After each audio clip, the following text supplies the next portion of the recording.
You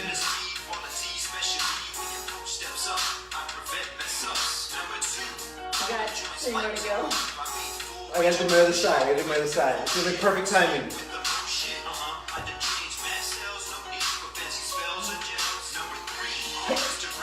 is one. Hi, welcome to Porky Shifu.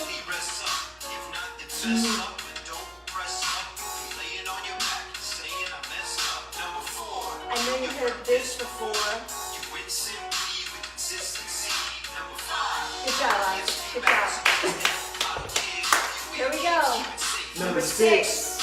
Shred it, I get it. Your best to lift heavy or stay a bit pathetic. Alright. Let me breathe hard a little bit. So, welcome back to 40 Fit Fu. Oscar, Mimi's here, she's back. So, actually, things are going to get done today as opposed to last week when she wasn't here. As a reminder, we are going through our 10 Fit Commandments. And today is rule number 6. You want to get shredded, I get it. You best to lift heavy or stay a bit pathetic. Now, I'm only pressing a certain way 4 times each side, but if you listen to my breath, I got to catch it before I start talking. And so what we're talking about today is most people, when they start a fitness routine, Yes. would say that they would want to get lean. Would a 40-year-old typically want to get lean, would you say? Probably. Right, and so it's sold as like, get shredded abs, 21 days to 6-pack abs, or whatever it is, right?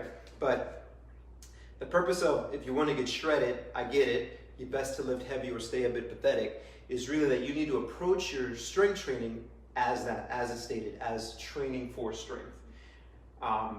Because if not, then you're not going to get the gains that you want to get. Would you agree with that? You're the strength and conditioning expert. I'm just here to like cheer you on as you do your presses. I thought Okay. that's all I needed to do today. I got to get another round in, but I'm going to talk to you why strength training is important. Because there are a bunch of skills that people want in life when it comes to athletic endeavors. They want agility, they want speed, they want power, they want all these things. And I can't remember where I read this before, but someone used this analogy of like, strength is the cup where all of these things fit into. Okay. Okay? And so if you get stronger or make that cup bigger, your other skills will get better. Being strong will fix a lot of things. However, you have to meet certain movement prerequisites first. What would I think about movement prerequisites? Where do you think we're going here? Where are we going to go? Joint mobility? Yeah, so like, yeah, right, joint mobility, right. Just make sure that your joints can get into certain positions. And that you're not trying to move around injury. But if you meet those movement prerequisites first, then your priority should be to train for strength, because it will fix a lot of the other issues that you have.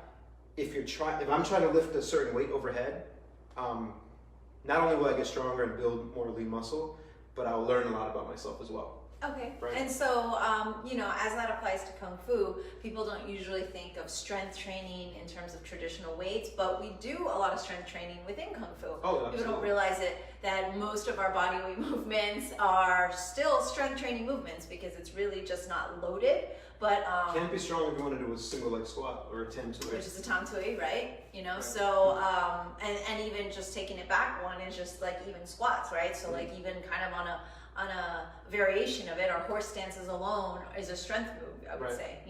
Obviously we need to have mobility for it, but there is a lot of strength that does come into play, especially once we start using weaponry. I think the disadvantage for us during weaponry is usually it's kind of like one-sided. So I feel like it's good for people to kind of balance that out and do a lot of those core exercises that kind of hit everything like planking and all of that. You would still consider all that to be strength training. Absolutely. So here's the thing with strength training is the line that you best to lift heavy or stay a bit pathetic. It's really what is going to be challenging for you. So think of strength training as this balance of you trying to learn how to tense your muscles, right? So if I'm standing here, I could, without you even noticing, start gripping the floor with my feet. Imagine zipping up my legs, squeezing my legs tight, squeezing my butt, my abs are tight. I'm building tension into my chest. Oh, thank you. Into my chest and in my abs. And I'm maybe at about 60, 70%, but from here I can continue to increase it, and you see me shaking up until 80, 90%, 100%.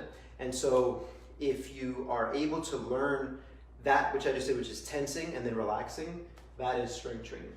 And the other thing that strength training is you pushing yourself to a certain amount of fatigue, right? So I like using scales of 1 to 10, 10 being like your max. If you're working 60% or more, I consider that strength training, because you're pushing yourself to a certain amount of fatigue. If you're always at that 2, 3, 4, you're not really going to get as fatigued as you need to be. And so the strength training happens when you push yourself to a certain amount of fatigue, as long as the quality of the movement is maintained, and then you get adequate rest and adequate nutrition to feed your muscles, and then you'll build muscle.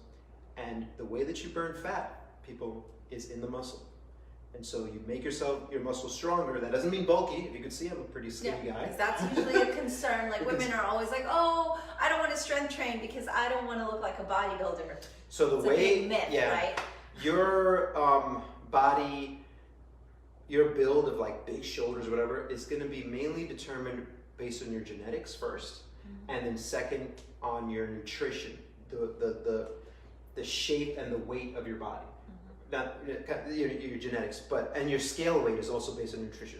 But if you want to get leaner, like, which is a word that a lot of people use, like, I'm going to get leaner. I think almost everybody can define that as like putting on a little bit more muscle mass, not necessarily bulky, just leaner. Right. Then you have to train for strength, which means you're moving with intention, you're pushing your body to appropriate levels of fatigue, you're then resting, and then you're feeding your body with the proper stuff. So that kind of makes sense? Makes sense to me, but I've heard you say it a lot of times. So for our listeners out there, just remember, if you ever have questions, you can let us know. But like what if you're just tuning in now, basically we are going over the 10 FIT commandments. And again, these aren't necessarily like, okay, these are the only 10 rules you have to live by. They're just kind of what worked out for Oscar's really cool rap song, but they are actually valid, and so that's why we're kind of going through them. And so with rule number 6, you don't have to be so literal, right? Like about lifting heavy and whatnot, but it's like what is heavy for you. It's what's heavy for you, right? So for me, even I can load a body weight squat, but sometimes if I'm just, kind of standing around, or if even during class or something, I just want to move a little bit, just doing some body weight squats is strength. And so for Kung Fu practitioners that don't like weights and things like that, that's completely okay, because there's plenty that we can do to gain strength. I think just that first 20 minutes alone, there's like a nice mixture between strength and mobility and stretching and like the calisthenic type workout. But I mean, maybe you can kind of tell everyone what you consider, like in Kung Fu basics, like what is a strength exercise, and I'll actually be right back. Go make sure that the food is the food is secure. Okay, so let's switch gears from strength training to Kung Fu and think about where we're using Kung Fu in the beginning. Your strength begins with your breath. And so the first exercise that we do in our Kung Fu class is our Bifid our Buddha hand breathing. So we're getting our breath set, and think of it as the biggest muscle you need to use is that diaphragm. It's your center. Your strength can start to build and spill from that area. So that's the first thing. And then even holding a static a static horse stance is basically a wide leg squat that you're isometrically holding. If we're talking like strength and conditioning talk, right? You're isometrically holding a position. Right. And so when we make movements harder using a thing like a squat, there's different ways to strength train that. You can do it body weight, then that gets a little bit easier. You can load it with more weight, like how I had a kettlebell, you can do a goblet squat. You can slow down the movement, and then you can also, one of the hardest things is hold that position isometrically, which is what we're doing when we're doing our Bifid Sao, which is why a lot of people start in a relatively high stance, and then they start shaking. Then they build up a tolerance to that. They get stronger, right? Their joints they get more mobile, they get to be able to sit into better positions. And then how do you make it harder? You get lower. Yeah. And you get better lines and Exactly, and I'd actually really love to hear from all of you. Like, what was your first experience with a horse stance or a squat or like a certain movement that you realize now, without even kind of thinking about it, that you're able to do it? Like, you know, when people, you were stronger. So when you first start class and your legs are shaking that first day and everything was a blur. If you're here in Florida with us, basically it's really hot, so a lot of people get dizzy and tired. But I've had almost pro level athletes come in, and after Bike Fit Style, they're like, oh my gosh, my legs are killing me, because, you know, they're mostly doing things that are like fast twitch moving, explosive, and so doing that isometric hold is very different for them. And also it's just like the breathing, you're just surprised how many people don't breathe correctly. So there is definitively strength training within Kung Fu, just like basic number one, horse stance number one. I mean, that pretty much. And if you keep going, like, let's go through a few more, right? Okay. You got your horse stance up, you need powerful legs, good breathing with it, right? Then we have our kicking drills. That requires strength. Strength not only to pick up your leg, right? But then, I think we mentioned this before in a previous we did a kicking one where we're talking about bringing the leg down. That eccentric load, the overspeed eccentric load, will build strength in the muscles because you are forcing that leg down. Right? And so it's a way to take a simple movement from just a basic stretching to a more powerful explosive movement, quote unquote strength training movement. And then I wanted to skip through to one more, which is the iron bridge.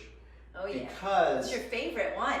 I'm really bad at it. Show everybody right now. One, because I'm really bad at it. There's a ton of prerequisites. You need to have really good ankle, wrist mobility. You need to have really good shoulder flexion. Your thoracic spine needs to be really open. You need to have good hip mobility in the front because all the hip needs to be able to fully extend. But if you are able to get into that position well, then it becomes an awesome strength motion. What do you call it? You're globally extending the spine. Yes, I'm not warmed up, so I'm not even going to pretend, because 40 Fit Fu, we've talked to you guys, warming up properly, don't just jump into a movement, right? So And then the other thing is, but definitely Iron Bridge it's really good to kind of get into that next position. If you don't meet the prerequisites that put you fully extended all the way, then it's really a strength movement because you're here and you're isometrically holding yourself in like pretty much a half handstand, right? And as long as your wrist can handle it, like you don't put any stress on that or your back, then to me it's a really hard strength movement because I don't have the ability to completely straighten out my arms. So there's strength training there as well. Yeah, so just the horse stance and a bridge alone, guys, that's you're gonna cover a lot. That you're gonna cover a lot. So strength is for real. And we have a really great comment here, isometrics for life. Is the 4 life, like life, okay. And now is the 4 like FO or it's the number 4? So from one of our wonderful listeners, that's awesome. Viewers of 40 Fit Fu. So yes, it's pretty much keep it. One more set. Oh, you get one more set. All right, let's cheer Oscar on for one more set. So here's what I will say. And cheese. Sets, okay, I know exactly who it is now. So sets and reps, right, is you shouldn't always train just for strictly for strength. There should be undulating waves of your training. So fancy. Big word, fancy name. Undulating waves of the training. So there are times where you should train purely for strength, and if you are just using the example of what I'm pressing, a weight that is a little bit challenging from anywhere to 3 to 5 reps where I'm getting fresh, relaxing, and fatiguing myself, then recovering completely. Because what I'm trying to train is the skill of integrating more of my muscles to do that movement, and that's one way to do strength training. There are people who want to train for a hypertrophy of like actually building the muscle a little bit bigger. So you look really good in your shirts. And so for someone like that, when you think of like for guys, a lot of like the bicep curls and stuff like that, that's them doing a lighter weight from anywhere from 8 to 12 reps or maybe 8 to 15 reps where they're kind of burning out a little bit. I don't recommend that for everyone, but I think it's okay if you meet all the other criteria. You're doing your mobility training, you've built up a good, decent amount of strength, then I think you've met the criteria. You should do a little bit of hypertrophy work. It really depends on your goals, but if you're a martial artist, building muscle that way shouldn't be your priority. Your priority should be what we stated at the beginning, which is being able to get into your joints into certain positions and then training strictly for strength, because you're going to be getting a lot of the other demands met but with your martial arts training. So, and don't forget, people want to burn fat. They're like, how do I burn fat? You burn fat well, in the muscle. before we log off, because we're going to log off now Go and ahead. do your final thing. Well, I was going to make you talk. I thought you should give them that car analogy about the engine, burning fuel. Like, how do you burn more fuel? Like, you know, so basically we're the engine, right? Or we're Okay. the car. So there's I a think lot of that's analogies there. very So I hope that I'm on the right one here.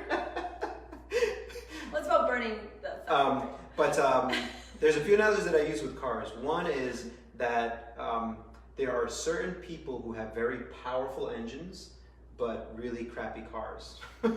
So like they can move really well, but they've got like I don't know cars that well, a Lamborghini engine in a Pinto. And that's when the wheels start blowing off and all this other stuff. They can't handle the amount of power that they want. And so that analogy goes into what I said earlier. They don't meet certain requirements to then push their body a certain way. As far as the fuel analogy, the stuff that you put into your body will determine how smoothly things go, right? Oil changes, gasoline, all of these things, the maintenance that you put into your body will determine how smooth it goes, and then also how powerful you will go. So I don't know if that's where you wanted to go. But not really, but that works too. I think it was just more of a like, if you want to like burn more, you're gonna build a bigger engine, and so building muscle does that. That's a great analogy. And so while you finish up your last few reps, I'm gonna build just my remind engine. you every Tuesday at 7:45 we will have a 40 Fit Food episode for you, going through the 10 Fit Commandments, and we're almost there because next week will be 7.